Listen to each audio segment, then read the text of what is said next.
Hi everyone, this is Stephanie at Hightower Stitching.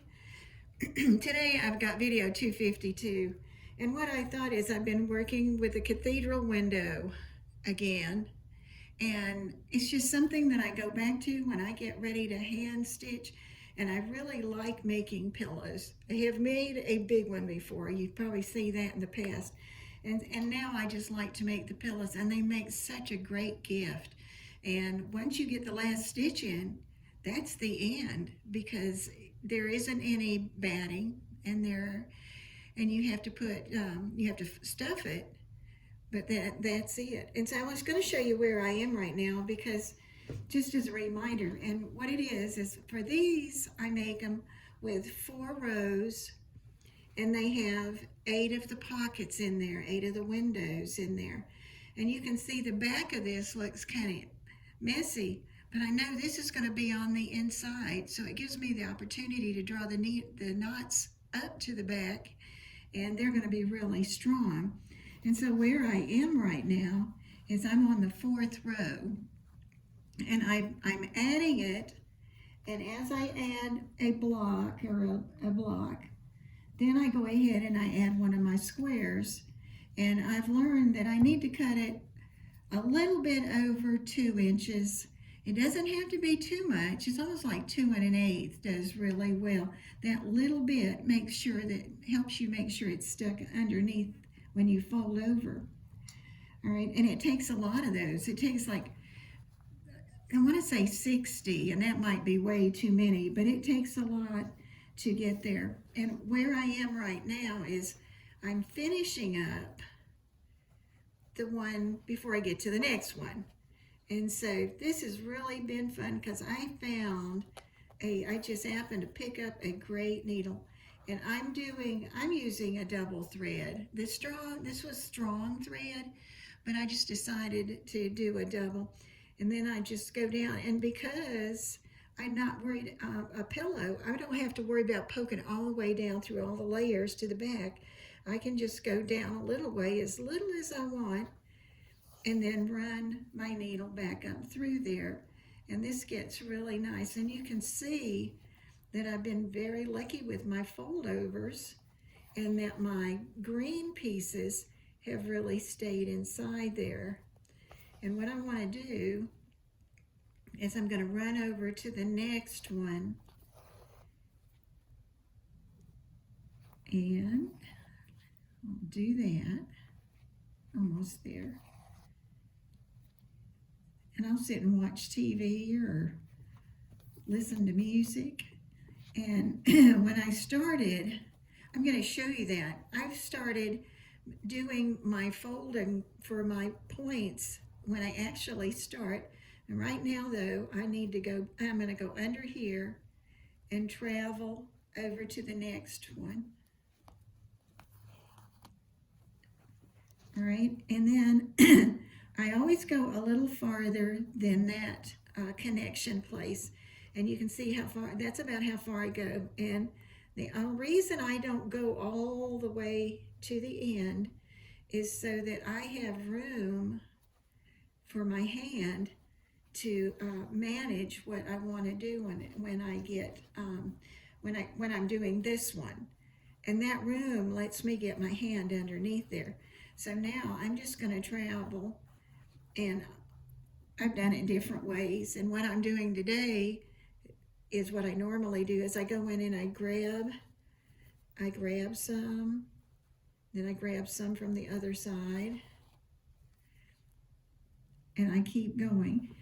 And as I get a little bit farther and I see that my points aren't going to come together, well, now this one you can see they are really going to be close.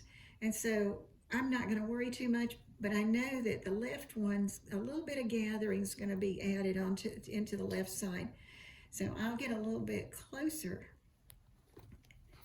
because here again, it's going to be hidden under what you're working on. So this is not as neat as I always would do, because I'm trying to get there. And it still looks really close. But if it was too very far off, and sometimes it is because they're all a separate piece, then what I'd do is I'd sort of look and say, well, how far apart am I? And I would, if this piece was the longer one, I'd sort of go up a little bit and then pull it back towards me and make like my daddy used to say, a gusset. Every time something didn't fit right, he said, well, can't you just put a gusset in it? It took me a long time to figure out how important a gusset was. All right, and I'm going to get up here and I'm going to pause to get there and a little bit more, and then I'm going to come back and show you how I'm going to start that new block that I've got in there.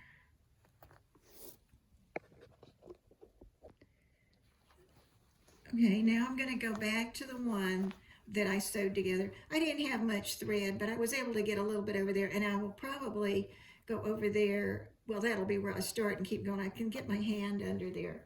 So there's my square.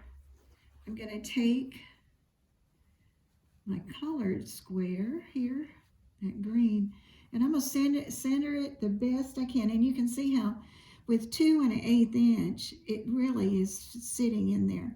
And I think I'm going to start over here on this side. So I'm going to pin these down. It's kind of low on here because I don't want my thread to get caught in it.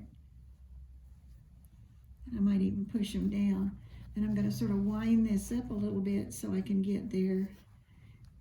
And if it gets in my hand, I just take and turn it the other way. All right, now I've got it. It's very comfortable. And what I do is I'll take one side and set it over. And you won't go all the way right now. You're just going to get that piece. And then I'm going to get this side. And I'm going to turn it in.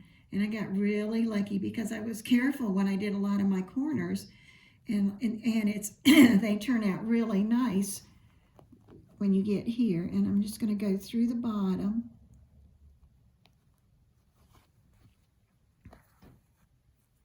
And I'm going to go over, I'm right-handed, so I'm going to go over to my right side. And I'm going to grab a little bit because I'm going to close this up. So, but close it up with a small stitch that's pretty strong. That's one. And it's going to take like probably 3, 4. My new threaded needle is not cooperating. There he goes. And you can see how it's coming together. Go down and get the next one. And you pretty soon you get an idea of how many that you want to go. Got a little knot in there. And then stop and fold it in again. And then fold this one in a little bit. And I think I've just about got it where I want. So that was about 4 good stitches. Yeah, I like that. I'm going to put a second one right there. Change needles, so it's my fingers got to get used to it. Okay, and when I look at that, that is just the way I want it. It's just as pretty as that one and that one. And then I'm going to take, and just where I was a minute ago, I'm going to take and fold this one down, this part down. Not too far. You get where you can pretty much gauge it, where it looks, where it wants to lay really nice, and do that. And then I'm ready to start back again and just go down a little ways, get your little bit of fabric.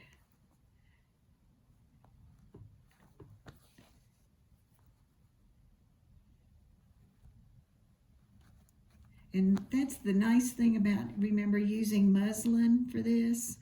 And there are a lot of different kinds of muslins. So I'll look at what the color is, and I like the off-white color.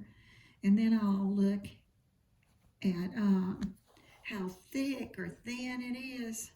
and I go for a medium because you don't really need thick to be sewing through if you're making a pillow. Then it's not worth the trouble for me on this where you're going to put so much handwork in there. So you sort of go in the middle ground. Now I'm getting to the interesting ends, which is different. There's two that are kind of gnarly, and this is one of them. And then there's the two that are so easy to make neat, like that one over there.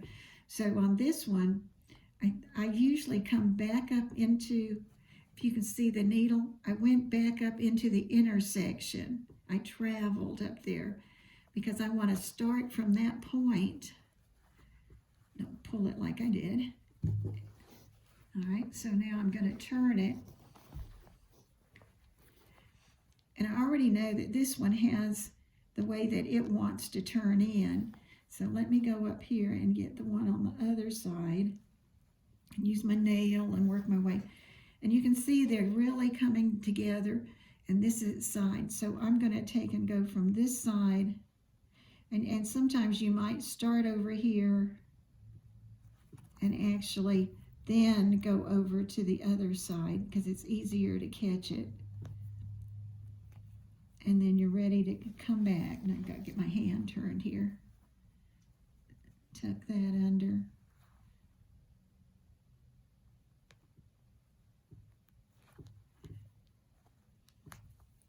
Pull these together.